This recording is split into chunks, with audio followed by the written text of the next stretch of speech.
ഇതാണ് നമ്മുടെ കരിയാപ്പ് കേട്ടോ. ഈ കരിയാപ്പല്ലേ നാടൻ കരിയാപ്പ കണ്ടോ, ഇഷ്ടം പോണം കിലയുണ്ട്. ഇതുപോലെ തന്നെ വലിയ ഒന്നും വേറെയാണ്. പിന്നെ ഇത് നമ്മുടെ വീടിൻ്റെ പ്രവേശമാണ്. ഇത് കണ്ടോ, ഇതൊക്കെ നമ്മൾ സ്ഥലമില്ലാത്തതിന് വീടിൻ്റെ പുറകിലൊക്കെ കൊണ്ടിങ്ങനെ വെച്ചേക്കും കണ്ടോ.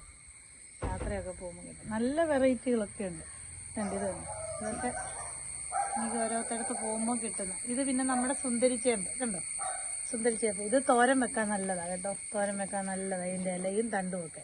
പിന്നെ ഇതെല്ലാം എനിക്ക് റോഡ് സൈഡിൽ നിന്നും ആറിൻ്റെ തീരത്തു നിന്നും ഒക്കെ കിട്ടിയ ചെടികളാണ്. ഇത് കണ്ടോ, ഏപ്രിൽ ലില്ലി എന്ന് പറഞ്ഞ ചെടിയാണ്. പിന്നെ ഒരു അഗ്ലോണിമ ഉണ്ടോ, ഇതെല്ലാം എനിക്ക് റോഡ് സൈഡിൽ നിന്നൊക്കെ കിട്ടിയത്. അഗ്ലോണിമ, പിന്നെ കലാത്തിയ, പിന്നെ ഇതൊക്കെ കണ്ടോ, ഇതെല്ലാം എനിക്ക് റോഡ് സൈഡിൽ നിന്ന് കിട്ടിയ ചെടികൾ. ഇതെല്ലാം കൂടെ ഞാൻ ഇവിടെ ഇങ്ങനെയാണ് നട്ടു വെച്ചേക്കുന്നത്, ഇത്രയും ഭാഗത്ത്. ഇത് നിറയെ പൂക്കളുണ്ടായിരുന്നു. നല്ല ഭംഗിയുള്ളൊരു ചെടിയായത്. ഏപ്രിൽ ലില്ലി എന്ന് പറയും. വലിയ കുടം പോലെ വരുന്നൊരു ചെടി.